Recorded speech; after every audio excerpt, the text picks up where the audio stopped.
네, 안녕하십니까. 오늘 토론회 개식 사회를 맡은 환경수자원위원회 박기수 전문위원입니다. 오늘 바쁘신 중에도 서울특별시의회가 주최하는 친환경 수도계량기 도입을 위한 정책 토론회에 참석해 주신 많은 분들께 감사의 말씀드립니다. 오늘 토론회는 우리 서울시의회 환경수자원위원회 송명환 의원님께서 주관하시는 토론회입니다. 우리 환경수자원위원회에서는 서울시 상수도 현안 문제 해결을 위해서 다양한 방안을 찾고자 이번 정례 기간 중에 3회에 걸쳐 토론회를 기획하고 있습니다. 오늘의 토론회는 그 두 번째 자리로 친환경 수도계량기 도입 그리고 성공적인 정착의 방안에 관해 논하는 자리입니다. 네, 그럼 지금부터 친환경 수도계량기 도입을 위한 정책 토론회를 시작하겠습니다. 다음은 오늘 토론회의 개사와 축사 등 인사 말씀이 있겠습니다. 먼저 오늘 토론회를 기획하고 총괄해 주신 서울시의회 환경수자원위원회 송명환 의원님의 개사가 있겠습니다. 날씨가 쌀쌀해서 정말 걱정했어요. 많이 못 오시면 어쩔까 많이 걱정을 했는데 그렇게 가득 외워주셔서 감사드리고요. 이번 토론회 이렇게 원만하게 잘 진행될 수 있도록 준비해 주신 우리 서울시 관계자님들 그리고 우리 환경수자원위원회 이재호 수석님을 비롯한 여러 전문위원실 공무원님들께도 깊은 감사 말씀드리겠습니다. 무엇보다도 친환경 수도계량기 도입을 위해서 오늘 좋은 말씀 해주실 발제자님 또 토론자님들 이렇게 귀한 시간 내주셔서 감사드린다는 말씀 드립니다. 네, 서울시는 2009년부터 우리 수도계량기 품질 향상을 위해서 조달청 기준인 그런 납성분 함량 기준을 3.0 이하인 0.85로 강화해서 그렇게 납품을 받아왔습니다. 그런데 최근에 여러 언론 보도에서 보셨겠지만 납성분 기준이 조달청, 그러니까 서울시 기준은 물론이거니와 조달청 기준도 초과하는 그런 언론 보도들이 있어서 시민분들이 많은 그런 불안과 걱정을 하고 계십니다. 그래서 이번에 우리 서울시에서 2020년부터는 죄송합니다. 너무 많이 오셔서 제가 떨린가 봐요. 네, 2020년부터는 미국 안전식품법 기준인 0.25 무연 그런 계량기를 도입하고자 하고 있습니다. 그래서 오늘 토론회에서 여러 그런 전문가님들의 의견 또 관계자님들의 좋은 의견 들어서 2020년부터 우리 서울시에서 수도 계량기 더 좋은 품질로 그렇게 할 수 있도록 하는 그런 자리가 되었으면 합니다. 네, 정말 거듭 오늘 이렇게 많이 해주셔서 감사 말씀드립니다. 고맙습니다. 오늘 진짜 일정이 너무 바쁘네요. 오늘 좋은 물, 깨끗한 물을 시민들에게 마시고 사용하는 데 있어서 그런 노력의 일환이겠죠. 이런 수도 계량기, 친환경 수도 계량기 도입을 위한 정책 토론회를 이렇게 마련해 주셨는데 먼저 이제 우리 송명환 의원님 수고하셨다는 말씀드리고 또 전문가님들 또 감사하고 또 발걸음 해주신 시민 여러분 감사합니다. 요새 저희가 1년 중 가장 바쁠 때입니다. 정례회 기간이고요. 근데 예산안 심사가 한창인데 그 와중에 이런 토론회를 준비하신 송명환 의원님 참 대단하십니다. 제가 이제 축사 준비하면서 이렇게 보니까 우리나라 수돗물 공급된 게 벌써 100년이 넘네요. 100년이 넘고 상수 시스템도 많이 좀 발전해 왔을 것입니다. 그런데 우리 국민들이 우리 마시는 물에 대해서 수돗물에 대해서 신뢰를 많이 하는 것 같지는 않습니다. 여러분 다 동의하시죠? 예. 인천에서도 붉은 물 또 사건도 있었고 또 여름인가요? 물레동에 또 사건이 있으면서 이거 우리가 이거 수돗물 이거 먹어야 돼? 물론 이제 끓여 먹지만 그런 우려와 기후가 여느 때보다도 좀 높았던 게 올 한 해였던 것 같습니다. 예. 사실은 이 깨끗한 물을 마시고 사용해야 되는 것은 우리 시민들의 권리이자 또 도시의 필수 기능이라고 생각합니다. 그런데 문제점이 사회적으로 이제 대두가 돼서 송명환 의원님께서 또 환경수자원위원회 활동을 하시니까 이 안전하고 깨끗한 수돗물이 가정으로 잘 전해져야 되는 거 아니냐.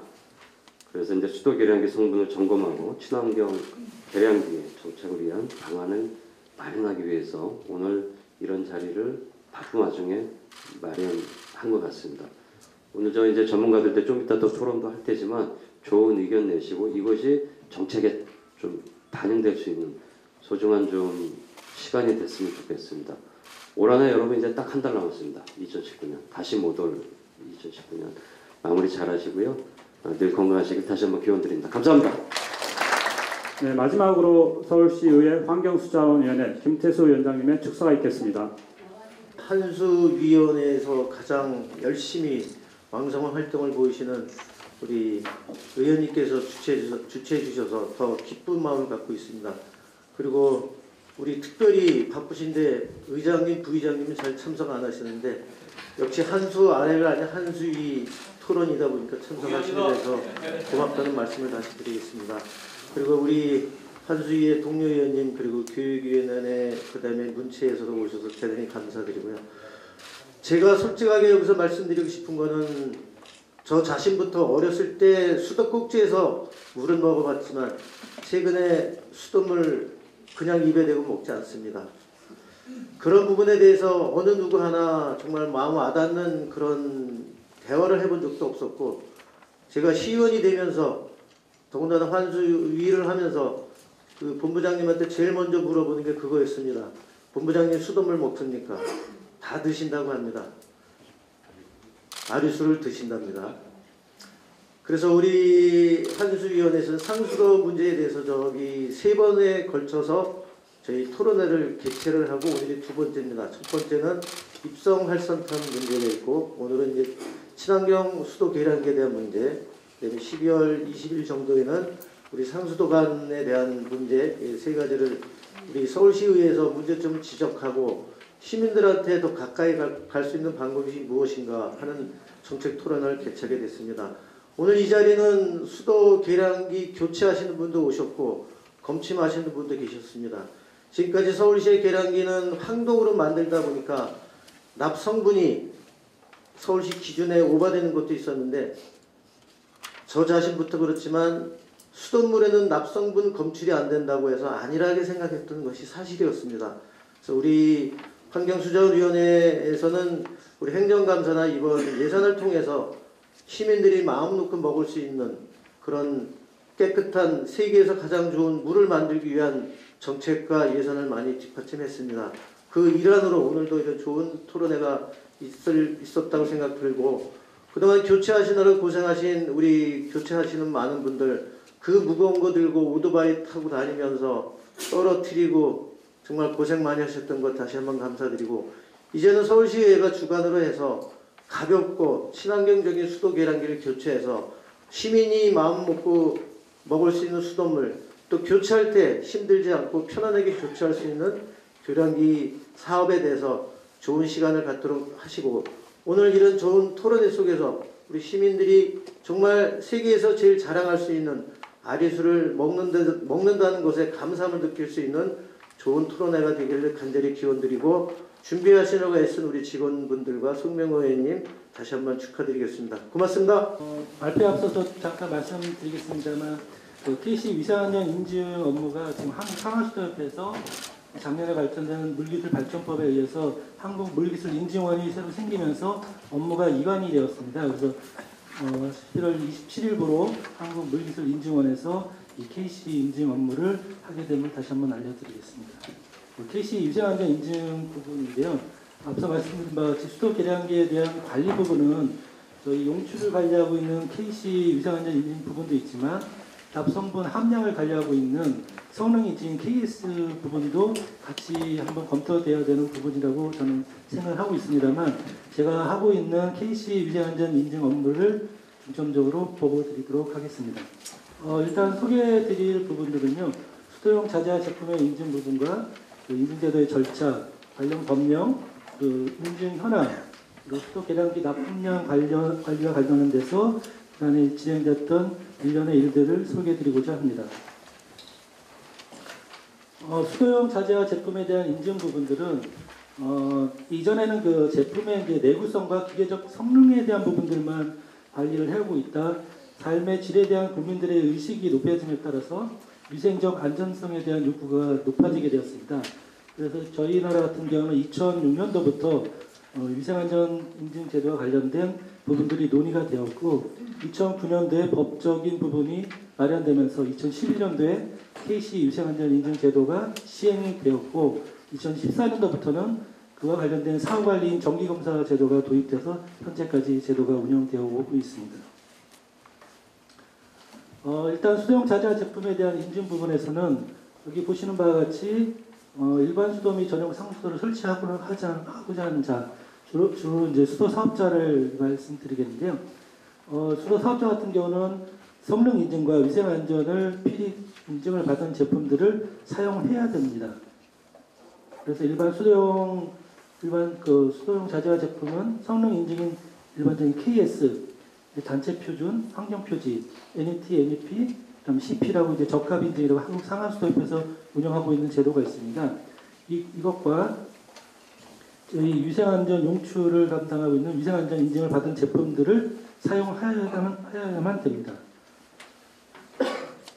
우선 수도용 자재와 제품의 인증 범위를 보시면 성능 인증 같은 경우는 수원에서부터 급수 배수 설비 전까지 죄송합니다. 위생안전 인증 제도는 정수량부터 말단 급수까지 이 제품이 이 범위 안에 속해 있습니다. 따라서 위생안전과 성능 인증이 공통된 부분들은 정수량에서 급수 설비 전까지라고 보시면 될 것 같습니다. 위생안전 기준의 인증 절차하고 관련 법령에 대해서 잠깐 말씀드리도록 하겠습니다. 위생안전 인증제도는 다른 모든 인증제도와 거의 비슷한 절차로 이루어지고 있는데요. 기업에서 인증기관에 인증 신청을 하게 되면 서류 검토와 공정 심사를 통해서 제품이 안정적이고 품질을 갖추고 제조되는지를 심사를 하게 됩니다. 심사에서 통과되면 KS에 의한 샘플링 방법에 의해서 제품을 샘플링을 하고 공인검사기관에 검사를 의뢰하게 됩니다. 검사가 끝나면 검사 결과와 공정심사 결과를 인증심의위원회에 회부를 해서 인증 적부를 판정을 하고 이에 따라서 인증에 대한 인증서를 발급을 하게 되고 매 2년마다 정기검사를 하게 되겠습니다. 현재는 국제공인기관은 현재 6개 기관으로 환경부령에 따라서 이렇게 6개 기관이 지정되어 있습니다. 그래서 KTR은 과천과 울산, KTL, KCL, 환경수도연구원, KTC가 이렇게 지정돼서 현재 운영되고 있습니다. 위생안전 인증 관련 법령입니다. 관련 법령들은 수도법과 시행령, 규칙, 고시 등이 있는데요. 법과 관련 내용들이 많다 보니까 중요한 부분들만 제가 말씀드리도록 하겠습니다. 우선 그 수도법 14조를 보면 수도용 자재와 제품의 인증 등이라는 조항이 있습니다. 여기서 보시면 제1항에 보시면 물에 접촉하는 수도용 자재와 제품을 제조 또는 수입하려는 자는 위생안전 기준에 맞는지에 대해서 인증을 받아야 된다고 정리되어 있습니다. 그래서 모든 물과 접촉하는 수도용 자재와 제품은 인증 대상에 포함된다고 보시면 되겠습니다. 또한 그 3항에 보시면 일본 수도 또는 전용성 수도를 설치하려는 자는 물에 접촉하는 수도용 자재와 제품은 1항에 따라 인증받은 수도용 자재와 제품을 사용하여야 한다고 되어 있어서 수도 사업자에 대한 의무와 규정을 명시를 하고 있습니다. 제 7항을 보시면 이 부분은 신설된 조항인데요. 이전에 이제 저희가 이제 공정심사와 정기검사 이외에는 이 제품들이 2년 동안에 어떤 형태로 시중에 판매되고 있는지에 대해서 저희가 검사를 하고 있지 못하고 있었습니다. 다만 이제 환경부의 연구 용역을 위탁 용역을 통해서 15년부터 시중에 판매되고 있는 제품을 저희가 수거를 해서 제품 시험을 해서 이제 그 적부 판정을 하고 있었습니다. 다만 이게 이제 용역에 의해서 시행을 하다 보니까 법적 근거가 없었습니다. 작년에 수도법 개정을 통해서 시판품 조사 이제 수시 검사로 이제 명칭이 바뀌면서 수도법상에 들어와서 수시 검사에 대한 의무 조항이 생기게 되어 있습니다.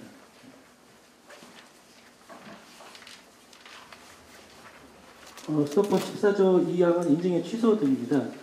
일단 여기 1항의 1호를 보시면 현행 1호와 같음이라고 되어 있는데요. 이거는 이제 부당한 방법으로 인증을 취소한 경우를 말하는 건데요. 그다음에 2항은 정기 검사를 받지 않은 경우, 또 이제 3항은 수시 검사나 그 기준에 적합하지 않거나 그 검사를 거부 방해 기피하는 경우에는 인증을 취소하게끔 되어 있습니다. 또 이 인증 제도가 워낙 강제 인증이고 그 규정이 강하다 보니까 제1항의 1호, 2호, 3호, 제5호에 대해서는 인증이 취소된 날로부터는 6개월 이내에 재인증을 신청할 수가 없는 강한 그 규정을 가지고 있습니다. 다만 이제 폐업을 하게 된 경우는 1개월 이후에 신청을 하게끔 법에 규정되어 있습니다. 이 제품의 수거 권고 등은 일단 그 인증 내용과 다르게 표시한 거거나 인증을 받지 않은 제품들 또는 정기검사나 수시검사의 기준에 부적합해서 인증이 취소된 경우에는 그 제조자가 그 제품들을 취소된 날로부터 이제 수거를 하게 되어 있습니다. 그래서 그 수거에 대한 부분들은 환경부 장관이 그 권한을 갖고 있지만 그 법의 권한을 위임위탁에 대해서 지자체에 지금 권한이 위임되어 있습니다. 그래서 지자체는 그 인증 취소된 기업의 수거 계획서를 받고 그 수거 계획에 대한 절차를 밟아서 수거에 대한 부분을 확인을 하고 환경부 장관에 보고하게끔 되어 있습니다. 제14조의 5항도 신설된 조항인데 이건 참고를 해주시면 될 것 같고요. 14조 6도 마찬가지로 참고해 주시면 되겠고요. 78조 같은 경우는 권한의 위임위탁인데요. 여기 저 이유를 보시면 이제 이 법에 따른 환경부 장관, 국토부 장관의 업무는 대통령이 정하는 바에 따라 공단, 수공, 협회 또는 전문기관에 위탁할 수 있다라고 되어 있는데요. 이 부분도 지금 수도법 개정에 지금 이제 며칠 전에 이제 수도법 통과가 됐는데요. 여기 부분에 이제 한국물기술인증원이 이제 위탁기관으로 들어가서 KC 인증 업무를 이제 협회랑 것들 다시 위탁받아서 이제 하게끔 이제 법이 개정될 예정입니다. CC 구조 같은 경우는 이제 인증 취소가 된 경우 이제 청문 절차를 거쳐야 된다는 조항이니까 참고해 주시면 되고요. 또 인증 취소와 또 인증 표시에 대한 그런 부분들을 지키지 않았을 경우에는 이제 벌칙과 이제 과태료 등이 있습니다. 이 부분들도 참고를 해주시면 될 것 같습니다. 다음은 수도법 시행령입니다. 위생안전과 관련된 수도법 시행령은 제24조에 보시면 위생안전 기준이라고 되어 있어서 총 44개 항목에 대해서 검사를 하게끔 되어 있고요. 작년에 이제 법이 통과되면서 올 6월 13일부터 니켈 항목이 추가로 시행이 돼서 총 45개 항목이 위생안전 기준으로 정해져 있고요. 각 그 수용 자재 제품들이 물과 접촉하는 재질별에 따라서 어떤 항목들을 시험해야 되는지가 정해져 있습니다. 그래서 그 재질별에 따라서 시험 항목들은 뭐 5가지가 될 수도 있고 10가지가 될 수도 있고 45개 전 항목이 될 수도 있는 그렇게 되어 있어서 실험을 하게끔 되어 있습니다. 특히 여기 보시면 이제 오늘 주제에 관계되는 것처럼 납 항목이 있는데요. 지금 위생안전 기준 납 항목은 0.001 mg/L로 지금 기준이 되어 있습니다. 수도법 시행령 24조의 3사 아까 법과 마찬가지로 수거 권고에 대한 절차 등이 있고요. 그리고 아까 말씀드렸던 바와 같이 지자체에게 권한 위임이 되어 있어서 아마 이제 인증 취소가 돼서 수거를 해야 되는 기업이 발생이 되면 인증원에서 앞으로는 인증원에서 지자체에 수거 권고 요청을 아마 공문을 보내드릴 겁니다. 관련돼서 수거 그 관련 기업한테 그 수거 계획서를 제출을 받아서 수거 이행에 대한 부분을 확인하고 그 부분을 환경부 장관에 보고를 하게끔 하는 절차들을 하셔야 된다는 점을 알아주셨으면 좋겠습니다. 24제 5항하고 24제 6항은 참조를 해주시면 될 것 같습니다. 이 부분도 앞으로 바뀔 예정인데요. 4호를 보시면, 4항을 보시면 위생안전 기준에 대한 인증 업무는 협회에 위탁한다. 이 부분은 한국물기술인증원에 위탁한다로 아마 법이 개정을 될 예정입니다. 수도법 69조 과태료 부과 기준은 여러 가지 1차, 2차, 3차에 따라서 위반했을 경우 이제 과태료 부분인데요. 이 부분은 표를 참조해 주시면 될 것 같습니다. 또 이제 가장 중요한 부분들은 수도용 자재 제품의 위생안전 기준 등에 관한 규칙입니다. 이 부분들은 이제 위생안전 인증을 운영하는 데 있어서 실질적으로 어떤 업무들을 해야 되는지를 좀 구체적으로 명시한 부분인데요. 뭐 조항들을 다 열거하기가 어려워서 중요한 내용들만 말씀드리도록 하겠습니다. 위생안전기준 인증 등에 대한 규칙을 보시면 이 조항들에 보시면 이제 수동 자재화 제품에 대한 범위를 정의를 하고 있고요. 또 인증 대상에서 제외되는 부분들, 또 인증 신청할 때 제출해야 되는 서류, 또 절차, 공장 심사 항목, 그다음에 제품 심사는 어느 기간에 지정된 기간에 시험해야 되는지, 또 인증에 대한 표시는 어떻게 하고 인증서를 어떻게 발부를 해야 되는지 이에 대한 부분들을 명시를 하고 있고요. 또 인증 변경에 대한 사항도 규정하고 있고, 인증서를 반납해야 될 경우, 또 제품의 품질 관리를 어떻게 해야 되는지, 또 정기 검사는 몇 년 주기로 받아야 되는지, 또 인증 만료되기 전에 언제 인증을 신청해야 되는지에 대해서 규정을 하고 있으며, 정기 검사에 대한 방법과 절차, 또 인증서에 대한 재발급, 또 인증 정보망의 구축과 활용에 대한 부분, 또 인증 취소에 대한 게재 부분과 또 인증이 소요되는 수수료 부분까지 이 규칙에 전부 다 들어가 있습니다. 수도용 아까 말씀드린 인증 규칙에 보시면 인증 규칙 별표 1에 그 수도용 자재 제품의 그 범위가 이렇게 규정이 되어 있습니다. 그래서 1번 수도관과 2번의 기계 및 계측 제어용 자재 및 제품, 3번 도료 등 그 밖의 수도용 자재와 제품으로 규정이 되어 있고요. 이 규칙의 하위 규정인 고시가 그 밖의 응용을 목적으로 물을 공급하기 위해 사용되거나 설치되는 수도용 자재 제품에 대해서 또 빨간색 선 안에 되어 있는 분으로 다시 인증 제품의 범위가 또 이렇게 규정이 되어 있습니다. 다만 이제 저희가 여기서 보시는 바와 같이 이제 관에는 추출관, 합성관, 밸브류, 포토류, 수도꼭 주류, 콘크리트 수조 강제, 그다음에 여기 쭉 나와 있지만 이 두 가지의 범위 내에서 저희가 사용하고 있는 수도용 자재 제품들을 모두 망라를 할 수는 없습니다. 다만 아까 14조 수도법 14조에 보면 물과 접촉하는 모든 수도용 자재 제품은 인증을 받아야 된다고 큰 틀에서 법이 규정화되어 있고 그 법에 따라서 허위 법령들이 어떤 제품들을 인증이 받아야 되는지를 정하고 있습니다만 아직 미진한 법 테두리 안에서 이제 미진한 부분들이 있어서 이 부분은 현재 환경부하고 연구 영역을 통해서 어떻게 인증 범위들을 가져가야 될지에 대해서 현재 연구 영역 중이고요. 연구 영역이 끝나면 간담회나 공청회를 통해서 그 인증 제품의 범위들을 어떻게 확대시키고 명확하게 할지에 대해서 업무가 진행될 것으로 판단되고 있습니다. 지금 시중에서 이제 일반인들이 이 KC 인증 제품을 볼 수 있는 제품들은 극히 소수입니다. 주로 이제 수도꼭지나 그다음에 플렉시블 호수, 그다음에 절수기 이런 부분들 외에는 일반인들이 시중에서 KC 인증 제품들은 보기는 어렵고요. 대부분의 제품들이 다 수저 사업자들이 사용하고 있는 광급 자재로 납품되고 있는 제품들입니다. 다만 이제 그 광급 자재든 시중에서 납품되는 제품들이든 KC 인증을 받은 제품들은 KC 인증과 관련된 표시를 해야 되고요. 그 표시는 이제 공산품 KC하고는 달리 KC의 수도용 위생안전 기준이라는 표시를 분명하게 해야 됩니다. 그래서 제품에는 KC 마크를, 제품의 포장에는 제조자, 판매자, 제조일자, 인증기간 등을 표시를 하게끔 되어 있습니다.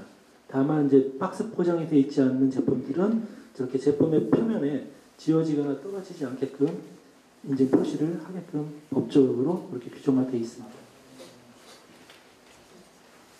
이 부분도 마찬가지로 시중에 판매되고 있는 제품들의 포장에 KC 인증 표시들을 어떻게 하고 있는지, 어떤 항목들을 표시를 해야 되는지를 표시를 해두면서 참고해 주시면 될 것 같습니다. 또 저희가 이제 인증을 내주면 인증서를 내주고 있습니다. 대부분의 이제 인증서들은 대부분 한 장으로 되어 있는데요. 저희 같은 경우는 이제 사후 관리를 지속적으로 하면서 발생되는 이제 행정처분, 또 그다음에 종류 등급이 추가되면서 제품이 늘어나는 부분들이 있기 때문에 지금 인증서가 2장, 또 지나가면서 3장이나 4장이 될 수도 있는 그런 형태로 지금 운영이 되어 있고요. 인증서의 표시를 앞면을 보시면 인증번호, 제조업체, 대표자, 주소, 그다음에 제품명, 종류 등급 호칭, 그다음에 용도가 이렇게 표시되어 있습니다. 다만 이게 뒤쪽에 보시면 물과 접촉되는 부분에 대한 재질과 종류 등이 표시되어 있고요. 뒤에 밑에 보시면 이제 행정처분 사항들, 이 제품이 언제 정기검사에서 떨어졌는지 아니면 수시검사에서 떨어졌는지, 다음에 정기검사 만료일이 언제인지가 이제 뒷면에다 표시가 되어 있기 때문에 수도 사업자에 종사하고 계신 분들은 나중에 이제 반급 자재가 납품되더라도 그 인증서의 앞부분뿐만 아니라 뒷면에 있는 부분들을 주의 깊게 보셔야지 인증이 지나서 납품되는 제품인지 아닌지를 확인하실 수가 있으니 그 점은 잘 확인해 주시면 될 것 같습니다. 그리고 이 부분들은 저희 앞에 다음에도 나오겠지만 이제 저희 인증 등록 정보망이라고 이제 운영하는 사이트가 있습니다.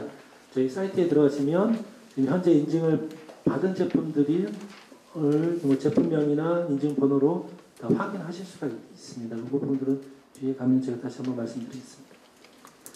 저희가 현재 그 2011년도에 이 인증 제도가 생기면서 인증을 내주고 있었지만 이제 정기 검사가 시작된 건 이제 2014년도에 법이 이제 정기 검사가 생기면서 2014년도 말부터 15년도에 이제 모든 11년도부터 이제 인증을 받았던 업체들이 정기 검사를 이제 받게끔 돼서 저희가 이제 홀수년도에 이제 정기 검사가 2년마다 받게 되다 보니까 홀수년도에 이제 인증 대상 업체들이 굉장히 많이 몰려 있습니다. 이제 현재까지 이제 진행되는 인증 현황을 잠깐 말씀드리도록 하겠습니다. 2019년 8월 현재까지 저희가 이제 2,561개의 신규 인증과 인증 변경 850개, 총 3,420건의 정기 검사를 진행해 오고 있습니다. 연도별로 보시면 아까도 말씀드렸다시피 이제 정기 검사는 14년도 말부터 시작이 됐고 시판품 맨 밑에 있는 시판품 조사 같은 경우는 14년도에 이제 처음 38개 제품을 시작으로 이제 저희가 시판품 조사를 했는데요. 2015년도 말에 이제 저희가 시판품 조사를 하면서 수도꼭지가 25개가 부적합이 났습니다. 그래서 불합격률이 25%로 갑자기 늘어나면서 좀 문제가 됐었는데 아마 그 수도꼭지가 뭐 계량기하고는 다를 수도 있고 이제 똑같을 수 있는데 거의 대부분이 납에 의해서 이제 부적합이 난 확률이 델타 수였습니다. 그래서 국회에서 이제 사후관리죠. 이제 시판품 조사에 대해서 좀 더 강하게 그 관리를 해줄 것을 요청해서 2016년도 예산자금부터 17년도에는 300건으로 시판품 조사가 이제 급격히 늘어났고요. 그 이후부터 저희가 지속적으로 이제 300건을 시판품 조사를 해왔습니다. 다만 이제 그 해에 정기 검사가 이제 도래하는 기업의 제품들을 제외하고 저희가 이제 대상으로 하다 보니까 이제 저희가 보통 이제 다른 인증에서 이제 시판품 조사 같은 경우는 거의 10% 내외로 이제 대상이 정해지는데 저는 상당히 많은 비율로 이제 시판품 조사가 진행이 되고 있는 상태입니다. 특히나 수도꼭지 같은 경우는 이제 불합격률이 굉장히 높기 때문에 그 해에 정기검사 대상이 됐다 하더라도 저희가 필요할 시에는 중복해서 대상에 포함시켜서 집중적으로 저희가 관리를 하고 있는 상태입니다. 그래서 2017년도 이후에는 수도꼭지가 이제 점점 불합격률이 좀 낮아지고 있어서요. 현재는 한 6%, 7% 정도 불합격률이 나오고 있습니다. 아직도 지속적으로 수도꼭지로는 불합격률이 다른 제품들보다는 상당히 높은 편입니다. 그리고 저희가 지금 관리하고 있는 품목은 이렇게 크게 나눠져 있지만 이 기타류 속에서도 많은 제품들이 있습니다. 특히 이제 정수장 쪽에 사용되는 제품들이라든지 급수 설비에 쓰이는 장치들이 많이 기타류에 포함되어 있고요. 특히 크게 분류하면 관류, 밸브 펌프류, 수도꼭지류, 유량기, 수도미터, 도료 등이 있습니다. 또 현재 뭐 국내 기업들도 상당히 국내에서 팔기 위해서는 인증을 받고 있지만 해외에 있는 기업들도 자발적인 기업들도 있지만 국내 에이전트들이 이제 수입을 하기 위해서 그 해외 업체들한테 인증을 받게 유도를 하고 있어서 현재 보면 총 241개 제품이 이제 해외에서 이제 인증을 받고 특히 이제 중국이 제일 지리적으로도 가깝고 이제 인건비나 그런 부분에 싸기 때문에 이제 중국에서 인증을 굉장히 많이 받고 있는 상태입니다. 그동안 수도 계량기 납 함량과 관련돼서 이제 서울시에서도 이제 많은 노력을 해오고 있었고 저희도 이 문제에 대해서 이전에는 한 번도 이렇게 깊게 생각해 보지는 않았습니다. 왜냐하면 저희 KC 같은 경우는 이제 납 함량을 관리하는 제도가 아니고 그 납이 포함된 제품에서 납이 용출이 되냐 안 되느냐를 따지는 그런 인증 제도이기 때문에 함량에 대한 부분들은 그렇게 생각을 하진 않았습니다만 결국은 함량이 적으면 용출에 대한 부분이 상대적으로 낮아지는 것은 객관적으로 다 이해하실 수 있을 거라고 생각합니다. 그래서 저희도 이제 서울시에서 이제 그 수도계량기 업체들과 간담회를 할 때 저희 협회에서 같이 이제 회의를 했고 이제 서울시의 정책들을 이제 얘기를 하면서 저희도 이제 그런 부분에 대해서 이제 같이 관심을 가지기 좀 시작을 했습니다. 현재 이제 수도용 자재와 관련된 해외 인증제도는 뭐 각국마다 이제 여러 제도들이 있습니다만 이제 가까운 나라들을 보시면 이제 미국 같은 경우는 NSF가 가장 국가기관은 아니지만 민간기관으로서 전 세계적으로 가장 인정을 받고 있는 인증기관입니다. 그래서 NSF에서는 이제 60일이라는 조항에서 그 음영수에 대한 용출을 지금 인증을 내주고 있고요. 그 일본 수도협회 이건 이제 지금 현재 한국 상하수협회하고 똑같습니다. 이거 이제 일본의 표준협회인 지스와 별개로 이제 협회에서도 이제 인증 업무를 하고 있는데요. 수도협회에서 하고 있는 인증, 그다음에 독일, 그다음에 영국, 프랑스 등에서 각각 보시면 이제 거의 뭐 민간에서 운영되고 있지만 거의 강제 인증의 성격을 띠고 있다고 보시면 될 것 같습니다. 특히 이제 미국 같은 경우는 이제 납에 대해서 이제 무연과 저연에 대한 정의가 미국 안전식수법에 명기가 돼 있고요. 거기에서 명확하게 이제 0.25%라는 그 항이 수치가 이렇게 딱 정해져 있습니다. 그래서 이제 미국은 이제 아마 1990년도 말경에 이제 미국에서 사용되고 있던 그 황동이나 납이 포함되어 있는 아연 그 배관류 등에 대해서 납 용출에 대한 문제가 아마 발생이 됐던 것 같습니다. 그래서 이 안전식수법을 통해서 납 함량에 대한 부분들을 명확하고 그 납 함량이 적은 제품들을 쓸 수 있도록 그때부터 아마 진행이 되었던 걸로 알고 있습니다. 마찬가지로 NSF에서도 미국 안전식수법을 따라서 납이 사용되게끔 지금 규정화되어 있고요.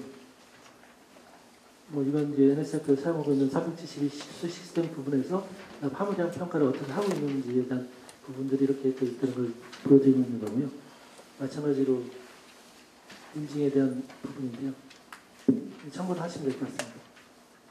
일본 같은 경우도 이제 지스 일본 공업 규격이죠.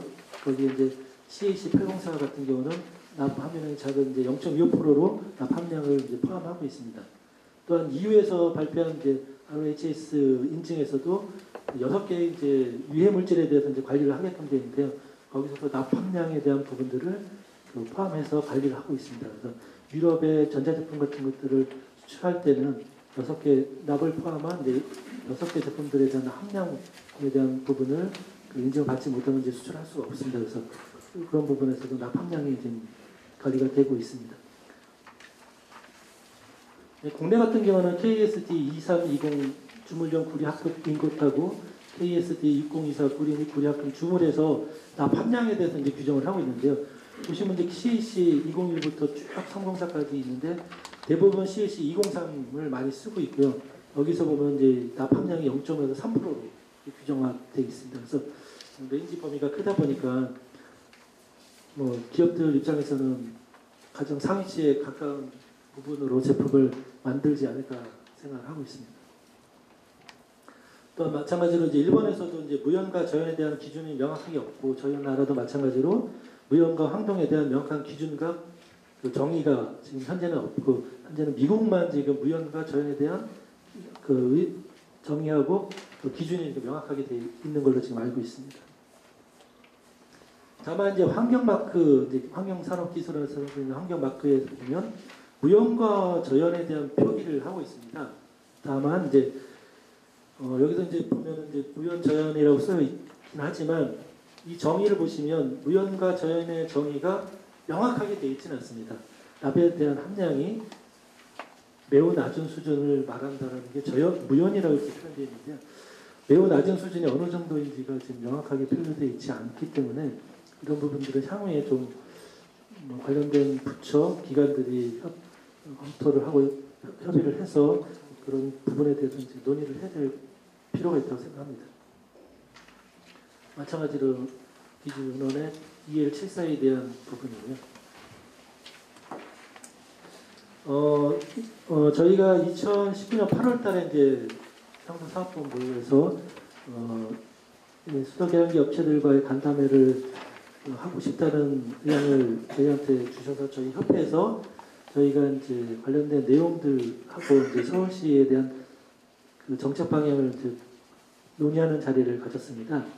다만 이제 저희 협회 입장에서는 이제 그때 기업들이 이제 무연과 저연에 대한 병기를 저희 인증서에 병기를 해달라는 요청을 해서 저희가 이제 환경표지에 그 무연저연이 표현되어 있는 것을 보고 처음에는 이제 저희가 이제 표기를 한 기업에 이제 해줬습니다만 이제 다른 기업에서는 그런 부분에 대해서 이제 민원이 발생을 해서 저희가 여러 가지 조사를 해본 바에 따라 무연과 저연에 대한 정의가 명확하지 않고 기준도 정확하지 않기 때문에 저희는 그 무연과 저연 표기를 하지 않겠다라고 저희가 기업들한테 명기를 말씀을 드렸고요.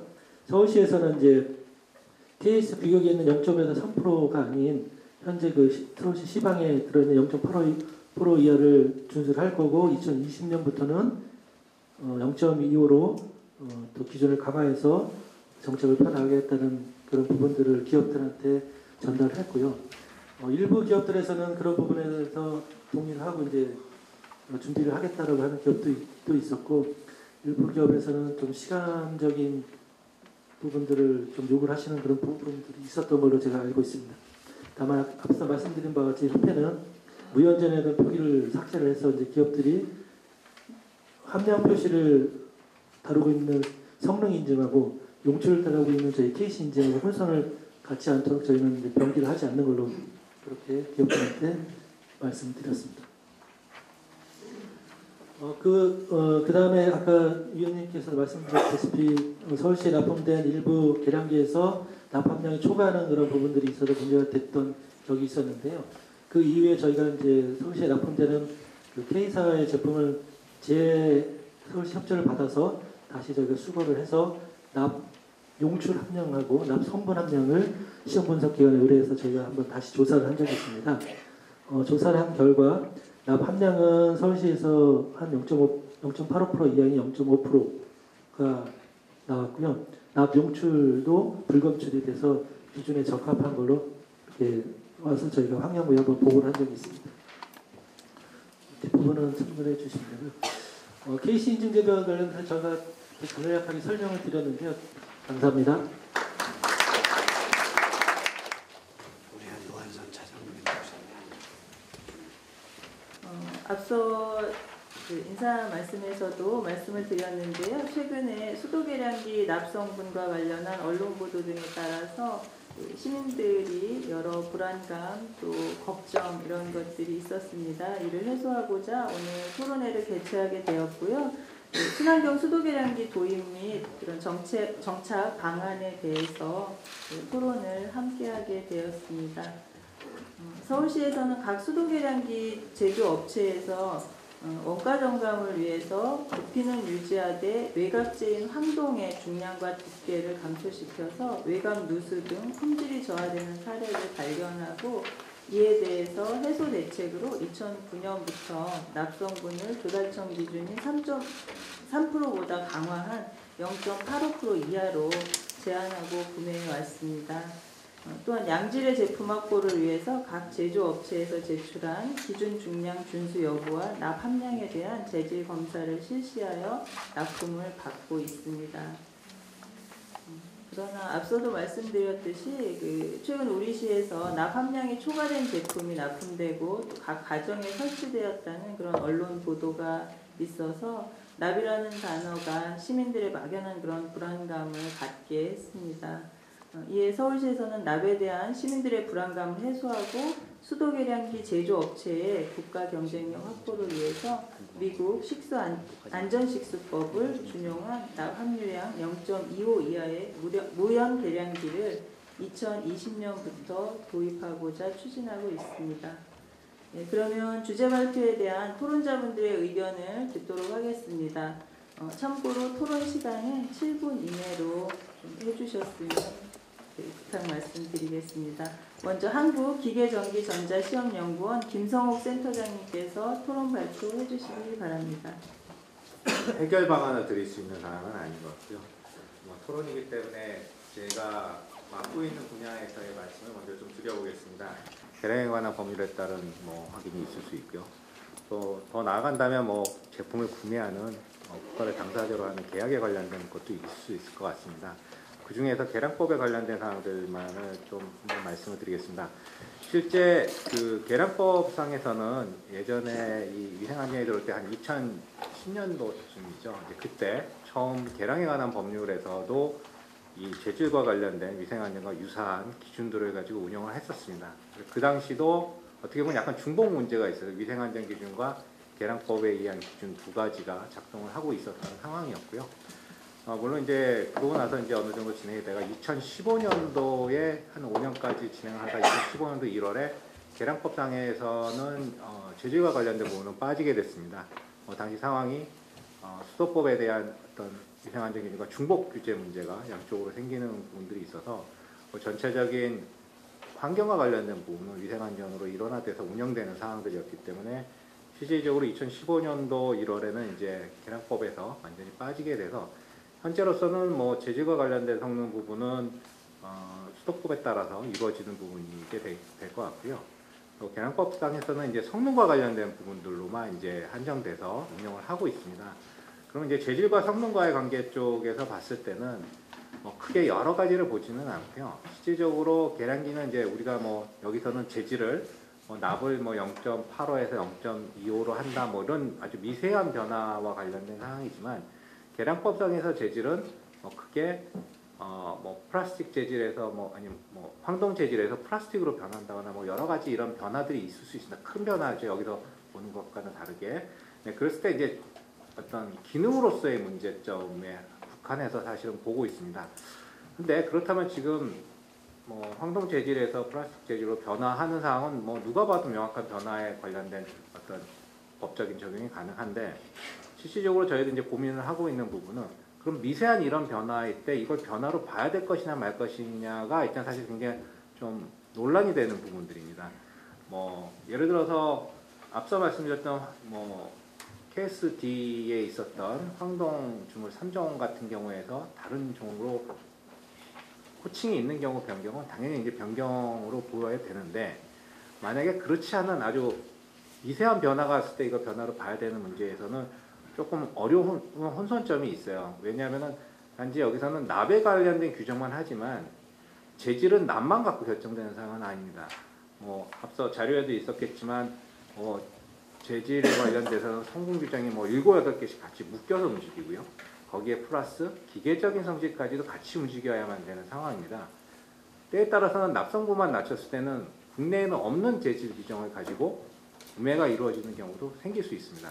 이런 부분에 대해서는 물론 납성분은 어떤 일정한 틀 안에서 낮춰주는 부분은 좀 필요한데 재질을 뛰어넘는 부분까지 가기에는 조금 어려운 점이 있지 않을까. 그러다 보니까 현재 지금 미국에서 요구하는 재질로 지금 넘어가고 있는 상황입니다. 그래서 저희도 거기까지는 이제 인증 범위 내에서 움직이고는 있는데 다만 우려스러운 부분은 과연 우리나라가 기존의 케이스 체계에서 분명한 호칭 관리가 되고 있던 재질들이 분명히 있습니다. 그럼에도 불구하고 그걸 뛰어넘는 미국에서 쓰는 재질 규정을 가져왔을 때 과연 국내 그 재질을 만들어 가는 곳에서의 품질 관리가 과연 되겠느냐라는 부분에서 상당히 좀 우려스러운 부분은 좀 있습니다. 기존에 있던 재질들은 KS 기관으로서 많은 어떤 관리도 받고 했기 때문에 일상화됐다면 이번에 이제 납이 내려가게 되는 부분들은 그런 부분에서 과연 일상적으로 재질 관리가 제대로 되겠느냐에 대한 부분이 당연히 생기고요. 금년에 있었던 문제도 아까 설명해 주셨지만 납성분에 대한 문제는 생겼지만 결국에 위생안전 속에서는 문제가 생기지는 않았습니다. 다만 서울시에서 요구하시는 어떤 기준을 나쁜 기준을 위반한 상황에서 발생된 부분이다. 여기서 얘기 드리는 관점은 정부에서 어떤 관리 체계 내에서 법적으로 관리하는 시스템 내에서는 일단 그게 작동을 하고 있다는 말씀을 드리는 거고요. 만약에 그걸 넘어서게 됐을 때 그런 관리는 과연 일상적으로 될 수 있는 부분이냐 아니면 아주 특수한 분야냐에 따라서 그걸 관리하고 감독해야 되는 부분들에서는 또 특별하게 좀 더 주의를 기울여야 되는 부분들이 있습니다. 납성분은 맞을지언정 또 찾다 보면은 나머지 성분들이 위반되는 사례가 또 생기고요. 그렇게 되면 당연히 계량법 상에서도 신고됐던 제품과 좀 달라지는 문제에 관련된 부적합 사항들도 연계가 될 수도 있습니다. 현재로서는 향후 제품이 납성분만 보시거나 이런 부분이 있겠지만 총체적으로 신고 당시에는 납만 신고를 하지는 않습니다. 인증 부분에서는 이게 어떤 정확한 명칭이 있는 재질을 변경했다고 나오게 되거든요. 그렇게 됐으면 납성분만 위반 사항으로 가는 게 아니라 법적인 사항에서 나머지 들어가야 될 알루미늄이나 니켈이나 또 기계적 성질 여러 가지들이 다 조사가 되게 됩니다. 그렇게 되면 납성분을 만족했어도 실질적인 신고 재질은 아닐 수가 있다라는 이중적인 이런 브리치가 발생을 할 수 있는 부분이 있어서 향후 납성분을 나서서 친환경 쪽으로 가는 건 당연한 어떤 필요한 사항들입니다. 다만 납성분만 볼 사항이 아니라 그 재질 전체에 대한 규정도 같이 보면서 가야 되는 사항은 있습니다. 납만 낮출 수 있는 사항은 아니거든요. 왜냐하면 기계적 성질도 따라가 줘야 되는데 납성분만 낮추다 보면 기계적 성질이 가공이 되지 못하는 부분들도 같이 물려서 돌아가게 됩니다. 그러니까 그런 부분까지 총체적으로 이렇게 봐가면서 이렇게 친환경 쪽으로 넘어가야 제품에 대한 전체 퀄리티도 유지가 되고 그래야만 향후 양산됐던 제품에서 금년에 있었던 위반 사항과 같은 사항들이 좀 없어질 수 있는 그런 부분들이 있어서 그런 부분에 대해서는 아까 위생안전 쪽에서 말씀해 주셨던 그런 약간 혼선이나 이런 부분에서도 실제로 있는 사항들이거든요. 이런 부분이 좀 총체적으로 다 맞춰져야만 서울시에서 제품을 구매했을 때 서울시에서 전부 다 성능 검사를 다 하면서 사실 수는 없으시지 않습니다. 기존에 있는 제도들을 이용하시면서 품질 관리가 제대로 되는 걸 확인하셔야 되기 때문에 아마 이제 그런 부분이 이렇게 묶어서 이렇게 좀 총체적으로 가야만 향후 구매하시는 쪽에서 좀 그런 수고도 덜고 국민들도 불필요한 혼란으로부터 이렇게 어려워한다거나 이런 부분들이 걱정이 없어지기 때문에 좀 종합적으로 봐야 될 사항은 좀 있겠다라는 게 저희 쪽 의견입니다. 감사합니다. 납성분뿐만 아니라 전반적인 그런 재질에 관한 이런 검토가 함께 필요하다라는 좋은 의견 말씀 주셨습니다. 김성우 센터장님 고생하셨고요. 다음은 한국수자원공사 노한선 차장님께서 말씀해 주시기 바랍니다. 친환경 수도 계량기 도입 정책 방안에 대해서 저희 K-워터의 입장에 대해서 좀 말씀드리겠습니다. 저희 K-워터도 지금 서울시는 2009년도부터 0.85 이하 납성분에 대해서 규제를 하기 시작했는데 저희 K-워터에서는 2014년부터 그걸 적용해서 운영하기 시작했습니다. 올해 작년도에 이제 서울시에서도 문제가 됐었고 저희 K-워터에서도 올해 이 납성분 저희 자체 기준치에 대한 초과에 대한 부분에 대해서 문제가 발생해서 저희가 6월 달부터 7월, 8월에 거쳐서 저희에게 납품되었던 수도미터에 대해서 전체적으로 조사를 했었고요. 조사를 한 결과 저희 납품했던 업체들 일부에서 하부회가 그리고 또 전체 모든 다른 업체에서 그 상부회갑에 대해서 저희 0.85% 이하 이거를 초과한 수도 계량기를 납품한 조사가 결과가 나왔습니다.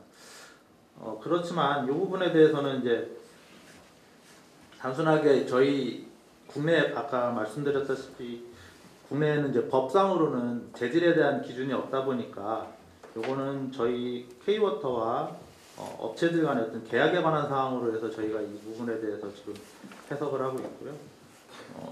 계약에 관한 사항이기 때문에 이 부분에 대해서는 저희가 이제 업체들하고 충분하게 협의를 지금 하고 있는 부분이고, 저희가 이 조사를 했을 때 전체 그 업체에 대해서 전체 그 샘플 조사를 다 해봤지만 다행스럽게도 저희가 용출에 대해서 그 나온 결과는 하나도 없습니다. 전체적으로 납성분에 대해서는 전혀 용출에 대해서는 불검출이 되었습니다.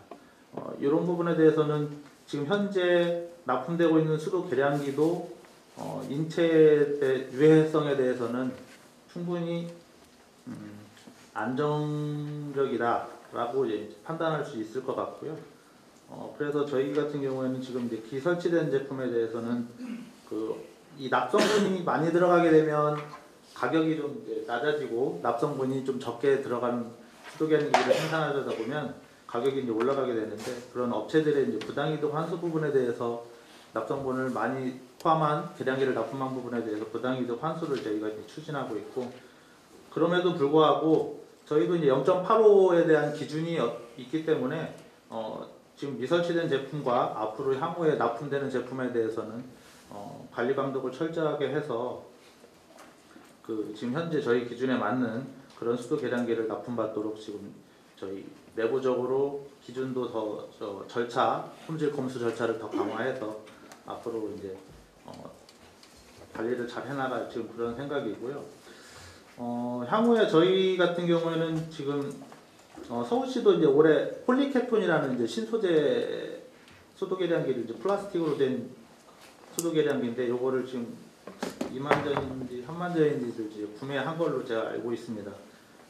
요거 같은 경우에는 지금 미세안전 기준도 다 통과했고 이 부분은 납이 이제 전혀 포함되지 않은 계량기이고요. 저희도 지금 이거를 1년 정도 지금 테스트를 해봤는데 1년 테스트한 결과에 대해서는 지금 현재 전혀 문제가 없는 걸로 나타나서 납이 시민들에게 주는 이제 불안감이 있다 보면 이런 폴리페톤이라든지 이런 신소재 그리고 또 지금 이제 시중에는 스테인레스 수도 계량기도 이제 많이 나와 있습니다.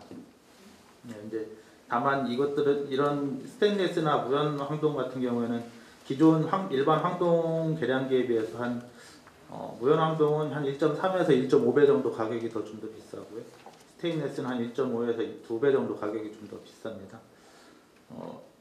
저희 K워터에서는 앞으로 이제 이런 부분에 대해서는 가격이 좀 더 비싸다 하더라도 저희도 이런 시민들 불안 해소를 위해서 이런 다양한 소재를 활용하는 수도 계량기를 구매하는 방안과 그리고 이제 장기적으로 지금 무연 수도 계량기를 구매하는 부분은 저희도 서울시하고 그 궤를 같이 해서 서울시는 이제 당장 내년부터 그 수도 계량기를 무연으로 이제 전체적으로 다 구매하는 걸로 했는데 저희는 그 부분에 대해서는 아직 업체들이 이제 준비가 좀 덜 된 상황도 있고 저희 생각에는 이 부분에 대해서는 어떤 법 제도적인 부분에서도 좀 뒷받침이 좀 되어야 되지 않느냐. 지금 현재 저희 KS에서는 0.5에서 3% 이내이고 저희가 지금 현재 적용하고 있는 기준은 0.85% 이하이기 때문에 지금 KS 기준에 들어가 있는 부분이지만 0.25로 이렇게 가게 된다면 지금 저희 KS에는 없는 그런 재료를 이제 사용하게 되는 부분이고요. 그래서 향후에 그런 부분에 대해서는 국가기술표준원이라든지 여기 지금 계신 KTC 이쪽이라든지 이렇게 해서 협의를 통해서 법 제도적인 부분이 좀 우선적으로 좀 개선이 되는 수반이 되어야 좀 더 이런 친환경 수도 계량기를 도입하는데 뒷받침이 더 쉽게 도입할 수 있도록 뒷받침이 돼야 될 것 같습니다. 예. 그리고 저 이제 이거는 수도 계량기하고는 관련이 없는데 저희가 지금 이제 또 그 수전 공구들 그러니까 수도꼭지라든지 이런 부분들도 황동을 되게 많이 쓰고 있거든요. 그래서 사실상 이런 부분까지 황동을 그 수도꼭지에서 쓰고 있는 황동도 일반적으로는 저희 수도 계량기에서 쓰고 있는 황동하고 동일한 황동들을 쓰고 있습니다. 그래서 전체적으로 어떤 시민 불안이라든지 이런 부분을 해소하기 위해서라면 이런 저희가 이제 관공서에서 우선적으로 끌고 나가는 부분도 있겠지만 법 제도를 바꿔서 시민들을 위한 부분, 그런 친환경적으로 수도 계량기뿐만 아니라 모든 급수 설비들, 수전 공구에 대해서 그렇게 적용하는 게 옳지 않나 이렇게 생각을 하고 있습니다. 노한선 차장님 수고하셨습니다. 그 기존의 황동 그런 수도 계량기 이외에 다양한 그런 소재의 계량기들 또 무연 수도 계량기 이런 부분들에 대해서 검토하고 있으시다는 말씀과 타 설비, 급수 설비들에 대해서도 그 친환경적인 이런 것들에 대한 검토가 필요하다라는 의견 말씀 주셨고요. 감사드립니다. 네, 끝으로 서울시 상수도사업본부 조두호 부장님께서 토론 발표해 주시기 바랍니다. 서울시가 수요금 부과돼서 징수하는데 연간 한 6천억 정도 요금을 부과하고 있습니다. 거기에 근간은 이제 저희가 정확한 검침을 해서 그 검침은 계량기를 통해서 하기 때문에 계량기의 중요성은 무엇보다 중요하다고 저희가 인식하고 있고요. 지금 서울시 내 수도 계량기가 한 210만 전 정도 저희가 관리를 하고 있는데 그 중에서 이제 가정용이 한 99% 정도 되고 있고요. 매년 수도 계량기는 지금 한 30만 전 정도로 교체를 하고 있습니다. 만기 계량기 만기랄지 계량기 이제 소형 50mm 이하 소형 계량기는 소형 계량기가 이제 8년 정도 내구년 아니고 대형 계량기는 80mm 이상 대형 계량기는 지금 내구년 6년이기 때문에 만기되는 계량기를 교체한 거하고 그다음에 겨울철에 동파로 인한 계량기 교체 또 중간에 이제 사용하다 보면은 계량기 품질 저하돼서 고장난 계량기였습니다. 그런 계량기 교체해서 연간 한 30만 개 정도 계량기를 교체하고 있는데 지금 현재는 서울시 시설관리공단에 위탁을 주어서 관리를 하고 있고요. 일부는 계량기 고장으로 인한 계량기는 저희가 직접 수도사업소하고 자치센터에서 교체하고 있는 그런 실정입니다.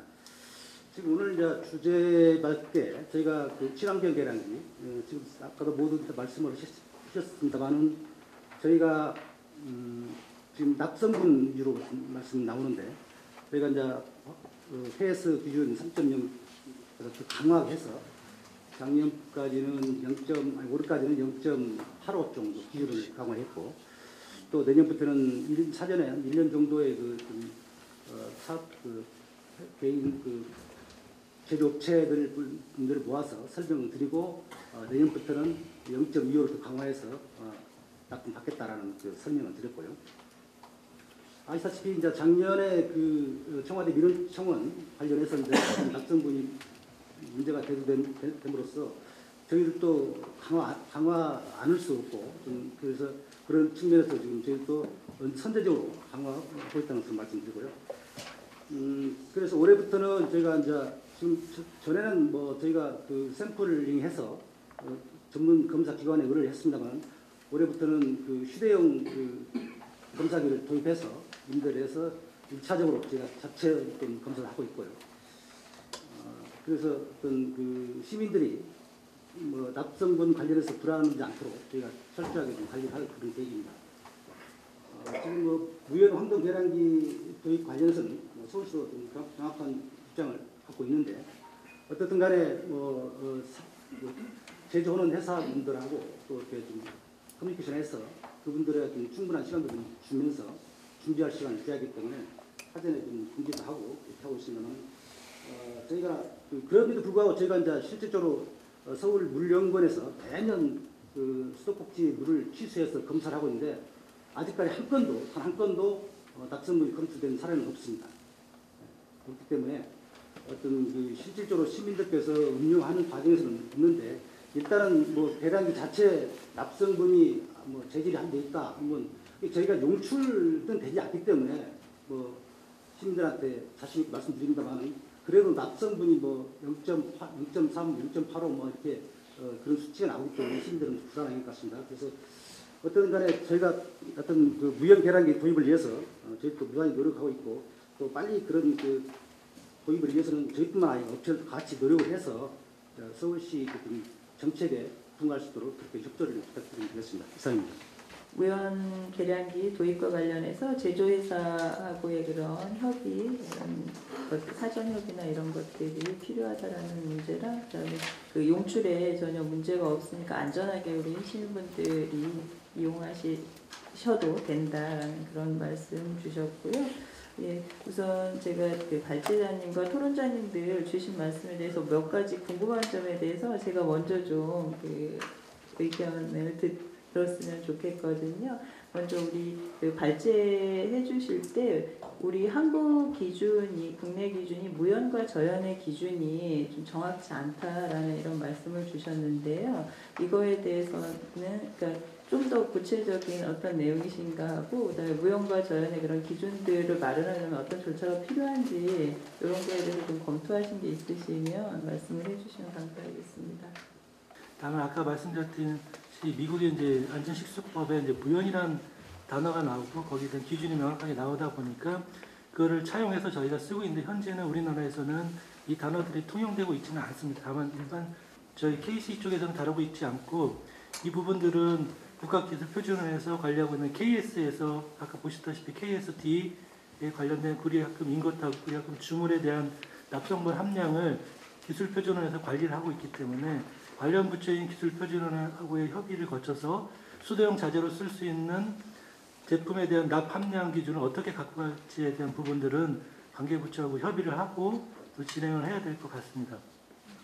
또 그리고 이제 아까도 말씀드렸지만 납 함량에 대한 부분을 조정하는 부분들은 관련 기업들하고도 논의가 필요한 부분들이 분명히 필요한 것은 아까도 말씀드렸지만 납 함량이 줄어들면 제품을 만드는 제품 단가의 상승하고 이 제품을 만들면서 가공성이 떨어지면서 발생되는 이 불량품에 대한 리스를 가지고 안고 가야 된다는 그런 부분들이 기업들한테 분명히 있습니다. 그래서 발주처인 그 지자체에서 이런 부분들을 어떻게 보존을 해주고 또 그 기업들을 끌고 갈지에 대한 부분들도 기업들하고 충분한 논의와 협의를 거쳐야 될 걸로 생각이 됩니다. 토론 말씀 주실 때 이제 관리 감독 부분을 말씀을 주셨는데요. 지금 서울시 계량기를 납품 받을 때 별도로 오차 검사 등 그런 성능 검사하고 또 납성분에 따른 용축류 재질 검사를 하고 있는데 이러한 부분에 대해서 어떻게 그 관리를 해야 되며 이런 부분에 대한 좀 더 구체적인 말씀을 주시면 감사하겠습니다. 기본적으로 뭐 수도용 자재라는 게 뭐 수도 계량기만 있는 것도 아니고 여러 가지가 있을 겁니다. 배관도 있을 수 있고 뭐 수도꼭지도 있을 수 있다면 과연 이 검수 과정 전체의 절차는 어떻게 이루어지는 건지 이런 부분도 뭐 좀 검토해 볼 필요가 좀 있다고 봅니다. 뭐 수도부터만 특별히 더 많이 해야 되는 거냐, 아니면 못해서 못하는 거냐, 할 수 있는 것만 하는 거냐 이런 부분들인데요. 사실 뭐 그런 부분에서 자꾸 이제 부적합이 나오니까 이제 시 입장에서는 다시 또 그걸 확인할 수 있는 방법론들도 계속 이제 고민을 하시는데 아까 말씀드렸던 것처럼 기본적으로 그 납품 전에 어떤 인증이든 국가가 관리하는 체계 내에서 이루어지시는 게 가장 좋습니다. 그걸 그냥 가서 쓰고 거기서 생기는 부족한 문제는 관련법에 의해서나 계약법에 따라서 처리하는 방식으로 가시는 게 사실 제일 좋은데 만약에 그렇지 못하다면 또 그런 거를 관리할 수 있는 체계 자체가 어떤 검수 과정 쪽에서 충분히 있는지에 대한 준비 사항도 검토를 해볼 필요는 있습니다. 관계 공무원 분들이 모든 것을 다 할 수는 없고 또 기술적인 분야가 상당히 많이 들어가고 그런 부분들이 있어서 거기에 대한 체계도 한번 정비를 해볼 필요는 있고요. 그렇기 때문에 뭐 오차 검사나 뭐 이런 부분들은 뭐 분명히 일정 부분은 필요합니다. 검수하는 과정 속에 있기 때문에 과연 근데 그게 얼마나 지속적으로 신뢰성 있게 가져갈 수 있는 체계냐에 대해서는 좀 다 가져가실 수는 없다라고 봅니다. 그러면 일정 부분은 기업체가 나 또 제3자가 그거를 공인해주는 방법론들을 써야 되는데 그렇게 쓰려면 당연히 어떤 방법적인 것, 재질에 대한 규정 자체들도 어떤 일정한 기준 자체가 정확하게 나와줘야 됩니다. 납 하나 갖고만 검사를 하는 거는 사실은 아까도 말씀드렸던 것처럼 다른 것들이 같이 관련이 있거든요. 납만 맞으면 모든 게 다 됐다는 것은 사실 아닙니다. 그 과정에는. 그래서 가능한 앞서 말씀드린 것처럼 국가기술표준이랑 재질과 관련되고 우리나라에는 이 재질이 없어. 예를 들어서. 그렇다면 뭐 그 여기서 필요한 재질에 관련돼서 국가표준안에 만들어 나가는 작업이 당연히 있어야 돼요. 그게 만들어 나가지면 당연히 그걸 가지고 생산하시는 분들의 품질 관리 체계도 완성이 됩니다. 근데 그게 돼 있지 않으면 계속 이제 혼선이 생기는 부분에서 계속적으로 구매처에서 이런 성능 시험을 계속 해야 되는 문제가 있고 사실 이런 체계를 계속 유지하신다는 것도 상당히 쉽지 않은 부분이 있습니다. 이제 정부 기관에서 가져가신다는 게. 그래서 당장의 어떤 뭐 한시적인 운영에서는 괜찮겠지만 장기적으로는 그런 부분은 그렇게 좋은 방법론은 아니다라고 보고요. 그래서 일단 빨리 재질에 관련된 부분에서의 어떤 표준화 부분들이 좀 완성이 되고 그런 부분이 KS에서 관리될 수 있거나 또는 KC에서 관리할 수 있는 체계들로 빨리 넘겨서 가져오시는 게 왜냐하면은 구매하시는 쪽에서 요구하시는 조금 더 좋은 어떤 뭐 이런 사항들이시잖아요. 뭐 나는 조금 더 납이 적은 제품을 쓰고 싶습니다. 하지만 그렇다고 해서 그걸 모두 내가 확인하면서 간다는 거에는 그만한 리스크를 같이 가져가십니다. 다 책임을 지셔야 되는 분들이 있어서 가능하시면 뭐 0.25로 내려가셔도 됐고 0.1로 내려갈 수도 있지만 관리할 수 있는 체계 자체가 부족하다면 그건 어쩔 수 없는 어떤 한계선이라는 게 있습니다. 우리는 0.25를 쓰고 싶지만 우리가 다 관리할 수 없기 때문에 정부나 다른 인증제도에서 쓰는 제도를 가지고 와서 우리 한 0.3에서 하겠습니다라는 부분도 충분히 고민할 필요가 있다는 거죠. 미국에 있는 NSF 쪽에 있는 규격을 가져오신다는 것은 이미 미국 쪽에서는 그런 표준에 대한 관리 체계들이 이미 잡혀있기 때문에 일상적인 재질 관리가 가능해서 갔던 부분인데 과연 우리나라도 그런 체계가 있을까에 대한 부분들은 굉장히 좀 의문이 되어 있고요. 과연 뭐 재질을 생산하시는 분 쪽에서도 과연 이게 완벽하게 품질 관리가 되시는지도 좀 점검을 해보실 필요는 있다고 봅니다. 안 되어 있다면 뭐 그게 어느 정도 올라올 때까지는 정부에서 조금 힘드시더라도 뭐 이런 관리들을 좀 강화하셔야 되는 거고, 대신 어느 정도 완성이 되고 나서는 다시 이제 좀 이런 개별적인 관리는 좀 빼줘 나가시는 방향으로 좀 타임테이블을 가져가실 필요는 분명히 있으실 것 같습니다. 혹시 겨울철에 어떤 문제는 없으셨는지와 또 설치하실 때의 기존 황동과 좀 다른 부분, 그러니까 그 어려운 설치하시는 분들의 어려운 점 이런 것들에 대한 민원 사항이 있으셨는지. 이게 기존에 이제 황동 일반 황동하고 다르게 이제 플라스틱 재질이다 보니까 무게 측면에서는 훨씬 가볍습니다. 그래서 설치하는 그런 설치자들 입장에서 봤을 때는 관리하기는 훨씬 편하고요. 다만 이제 요 기존에는 황동으로 되어 있던 부분, 배관이 이제 금속으로 되어 있고 이 폴리케톤은 플라스틱이다 보니까 이쪽에 이제 그 설치를 할 때 배관 사이에 이제 이런 부분에 대해서는 아무래도 이 플라스틱이 이제 더 약하다 보니까 재질상으로 이런 설치에 있어서 조금 잘못 설치를 하게 되면은 이제 계량기를 다시 쓸 수 없는 그런 부분이 이제 발생하기는 했는데, 그런 경우는 사실 거의 드물고요. 그냥 설치자들이 이제 뭐 워낙에 설치를 잘 하기 때문에 그런 부분에 좀 문제가 없었고, 1년 정도 운영하면서 특별히 어떤 오차라든지 이런 부분에 대해서도 문제가 없었습니다. 그 무형 계량기 서울시 내년 도입을 준비하고 계시는데 제조회사하고 그런 협의 문제들이 어느 정도 진행되고 계시고 또 내년에 이게 시행이 가능할지 이런 부분하고요. 그다음에 앞서서 그런 전체 재질상의 어떤 문제들, 그러니까 납성분을 포함한 전반적인 그런 부분이 같이 검토돼야 된다라는 점에 대해서 서울시에서는 어떻게 검토를 하고 계시는지에 대해서 좀 말씀해 주시면 감사하겠습니다. 2020년도부터는 0.25으로 낮춘 그 계량기를 저희가 발주를 희망한다라는 그 말씀을 드렸고요. 그래서 지금 일부 개인 회사에서 아마 그걸 준비를 하는 걸로 지금 제가 보고를 받았고요. 저희들은 다른 납을 제외한 다른 성분에 대해서는 저희는 깊게 좀 생각을 하지 않았습니다. 지금 이슈가 되는 문제가 그 납성분이기 때문에 처리할지 아이언할지 그런 문제에 대해서는 저희가 깊게 생각해보지 않았는데, 아까 지금 토론자분 말씀 들어보니까 저희도 좀 그쪽도 좀 더 좀 관심 있게 봐야 될 사항이 아닌가 그런 생각을 하고 있습니다. 다음 순서는 주제 발표하고 토론한 내용들에 대해서 질의 답변하는 시간을 갖도록 하겠습니다. 말씀 다 전문가, 사실은 이 계량기가 그렇게 오랜 역사가 일제시대 때부터 만들어진 계량기 산업이고, 계량이 계층으로서 국가적 굉장히 중요한 산업인데도 오늘 이렇게 느끼셨다 보였지만 아직도 제도나 모든 인증이나 평가 제도나 이런 것이 미비한 게 사실입니다.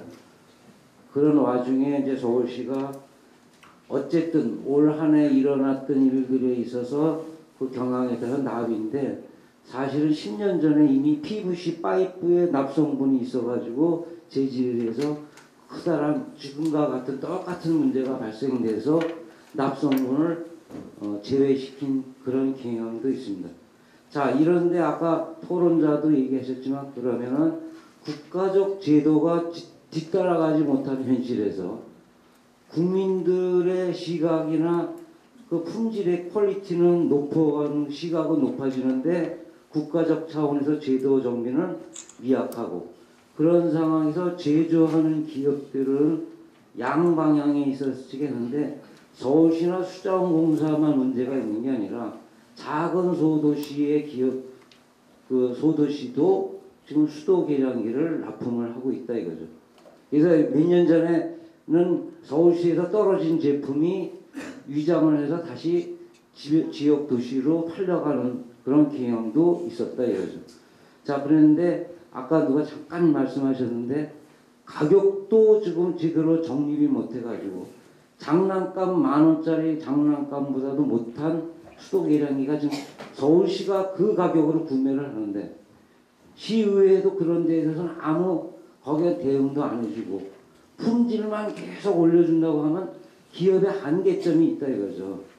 그러니까 모든 아까 김성욱 씨가 잘 얘기하셨는데 기술적인 문제의 분석을 제대로 그것도 좀 해서 사실은 수도미티가 국가 기준이 똑바로 되면은 서울시에서 직접 또 할 필요가 없는 건데 그러면 서울시 한다면 다른 지방도 그럼 다 해야 되느냐? 그 조그마한 도시에서도 전체적으로는 국가적 낭비인데 이런 면에서 좀 큰 그림을 그려줘야 되고 그 다음에 여기에 병행해서 가격도 그럼 거기에 따른 수십 년간 오히려 마이너스 가격이 내려가고만 있는 수도미특에 대해서 최저선이 아니라 적어도 그 수도미특의 품질 퀄리티와 품질 향상을 할 수 있는 최소한의 가격은 유지되어야 되는데 저기 쉽게 말해서 저기 중국이나 대만이나 러시아 제품 수도미터기보다 가격이 싼 대한민국 가격으로는 수출도 안 된다 이거죠. 이런 면에서 지금 오늘 하신 것이 몇 가지 우선은 서울시가 앞서서 하는데 다만 이 업체가 우리나라가 너무 많습니다. 50개 업체가 많아서 괜찮습니다. 그거 무시하고 할 수 있는 기업들은 선도하는 입장에서는 상당히 좀 좋다고 봐요. 서울시가. 그러나 거기에 병행해서 가격이라든지 품질 퀄리티의 검사 기준이라든지 전문 인력이라든지 그다음에 엉터리 지금 서울시 같은 뭐 시험대 같은 것도 좀 엉터리로 해서 옛날 수동식으로 하지 말고 좀 기능화는 과학적으로 바꾸고 뭔가 현대화하면서 같이 이 병행해 나가는 수도기 계량기 전반적인 정책이 다시 한번 거론되길 바랍니다. 이걸 뭐 말씀하실 수 있으면 말씀해 주시고 얘기해 주세요. K사의 수도계량기 대상으로 용출과 성분 함량 시험을 했다. 그리고 서울시 아래 기준이 이제 다른 건 모르겠는데 철이 0.15% 이상이 합격 같은데 철이 0.03%인데 이게 합격했다는 말씀인가요? 아니면 부적합이라는 말씀인가요? 잘 몰라가지고. 오타가 좀 0.15% 이하를 잘 오타는 아닌 것 같습니다. 아 그러세요? 네. 그러면은 그리고요. 그게 용출 시험에 납불 검출돼 있는데 이게 용출 시험 방법이 KC에서 하신 것 같은데 글로벌 그 인증 뭐 NSF나 KTW나 이런 데 많이 있는데요. 거기에 준하는 용출 시험 방법으로 하신 건가요? 그리고 불검출이라는 게 납이 아예 안 나온 겁니까? 아니면 나왔는데 검출한 게보다 낮게 나왔기 때문에 불검출을 표기하신 겁니까? 계량기 한 15mm 기준으로 해서 계량기가 지금 14,500원 정도. 처음에 저희가 예산 편성을 3만 원 이상 편성했지만은 계속 입찰 보면서 10,000원대까지 떨어지는 그런 경우가 있었어요. 그래서 올해부터는 좀 그 방식을 좀 바꿔서 입찰 가격 플러스 그 업체 평가를 해서 기본적으로 어느 정도는 그 업체들도 좀 재정적인 면에 그 어려움이 없도록 도움을 좀 줘야겠다. 그런 기본적인 그 베이스 깔고 있기 때문에 올해부터는 계량기가 기본적으로 평균적으로 한 2만 원선 이상 그렇게 하는 걸로 그 가격대를 좀 그 입찰 방식을 좀 바꿔서 저희가 시행하고 있다는 말씀을 드리고요. 하여튼 오늘 그 저희도 뭐 나름 고민을 좀 하고 있습니다만은 이런 공론화된 자리를 통해서 더 좀 앞으로 좀 그 서울시가 좀 정책을 펴는데 많은 도움이 되리라고 좀 생각합니다. 고맙습니다. 고시에 따른 시험 방법에 따라 시험하고 있고요. 지금 불검출이라고 되어 있는 부분들은 제가 정확히 로우 데이터를 보진 않았지만 대부분들은 다 정량 한계로 불검출이 되고요. 미세하게 검출이 되는 걸로 지금 알고 있습니다. 그대로 성적서를 발행하지 않고 어떤 보정값이 있는 걸로 알고 있거든요. 이 시험도 보정값 250으로 알고 있는데 그렇게 나눠서 나왔을 때 불검출, 미량을 얘기하신 겁니까? 아, 그럼 나오기는 나오는 거죠? 로우 데이터는 아마 일부 나오긴 하는데 정량 한계값 이하로 나오기 때문에 불검출로 표시됐을 거예요. 예, 그러면 나오긴 나오는 불검출 소개하신 거고 그 보정값을 250으로 나누신 이유가 있나요? 그거는 이제 그 미국 NSF에서 그 시험하는 시험 방법을 국내에서 이제 차용할 때 여러 가지 그 보정 개수들을 검토를 해서 그렇게 만든 걸로 제가 알고 있습니다. 그래서 이거를 서울 시민이 보는 거니까 불검출이라고 표기하는 것보다는 어떤 정확한 말씀하신 로우 데이터를 싣고 미량이 나오기 때문에 뭐 인체에 무해하다 이런 식으로 표기가 돼야 되지 않나 싶어가지고 문의 드렸습니다. 이상입니다.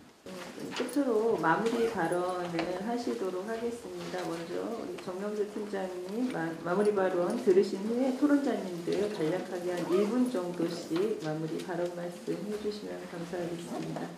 법과 제도상에 아직도 미흡한 부분이 없지 않아 있는 걸로 저도 생각을 하고 있습니다. 말씀드린 바와 같이 뭐 정량 한계 부분도 마찬가지고 인증제도 제품에 대한 범위 문제 또 여러 가지 부분들에 대해서 법적으로 좀 더 완비해야 될 부분들이 있다고 생각을 하고 있습니다. 그래서 저희 협회 물기술 인증원에서는 환경부하고 지속적으로 협의를 해서 그런 부분들을 보완해 나갈 거고요. 이거는 이제 좀 다른 부분이긴 하지만 이 수도 계량기 문제도 어떻게 보면 원재료를 2차 가공업체가 받아서 생산하는 그런 구조적인 문제인 것 같은데요. 저희 같은 경우는 이제 스테인리스 관광 같은 경우는 포스코에서 온 재료를 받아서 2차 가공업체들 하지만 니켈에서 금년도에 엄청나는 업체들이 떨어지고 있습니다. 그래서 그 원래 품질 관리들을 2차 가공업체가 관리할 수가 없는 그런 구조 속에 있습니다. 아마 수도 계량기도 주물을 만드는 업체들이나 도금을 만드는 업체들, 특정 몇 개의 업체들이 아마 관리를 하고 있는 걸로 알고 있는데요. 그런 업체들과의 관계도 수도 계량을 직접 만드는 업체뿐만 아니라 원재료들을 납품하는 업체들에 대한 관리나 계도 부분들도 함께 또 고민돼야 되지 않을까 생각합니다. 다음은 김성욱 센터장님 마무리 말씀 듣도록 하겠습니다. 예, 간단히 말씀드리겠습니다. 실제 며칠 전에도 많은 부분도 제조사에서 이 재질 변경권 때문에 저희 쪽에 계량법상에서 어떤 형식 승인 변경을 굉장히 급하게 지금 많이들 추진을 하고 계세요.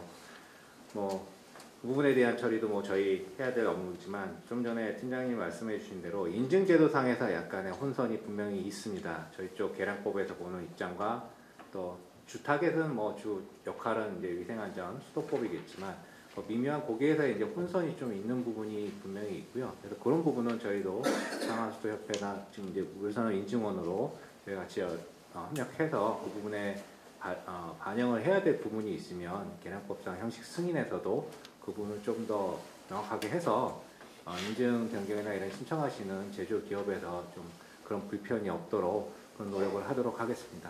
감사합니다. 오늘 이런 좋은 토론회 자리에 초대해 주셔서 감사하고요. 저희 K워터도 올해 이런 수도미터 문제 때문에 굉장히 고생을 많이 했습니다.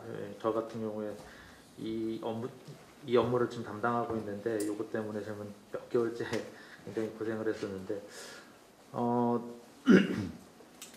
서울시에서 지금 이제 내년부터 바로 이제 무연환경으로 이제 도입을 해서 시민들 불안을 해소하는 쪽으로 이제 저희 친환경 수도 계량기를 도입하기로 했는데요.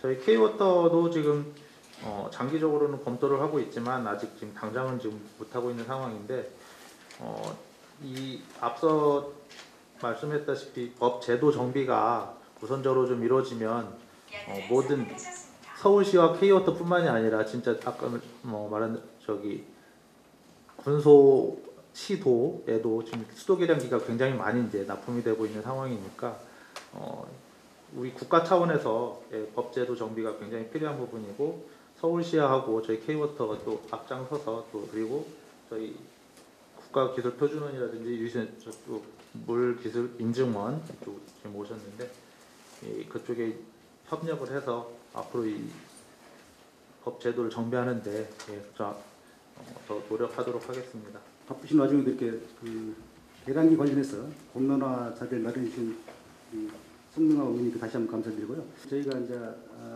타 기관과 수장공사든 지방자치단체 타 기관과 관련해서 연대해서 무연 계량기, 친환경 계량기가 좀 조기에 정착될 수 있도록 제가 좀 선도적인 역할을 할 거고요. 또한 그 반면에 또 제조업체도 경영의 경영 여건이 개선될 수 있도록 적정한 계량기 값을 좀 저희가 책정해서 구매를 함으로써 조금만이라도 도움이 될 수 있도록 그런 방향으로 정책을 펴고자 합니다. 또 오늘 자리 마련해주신 우리 토론자님도 다시 감사드립니다. 고맙습니다.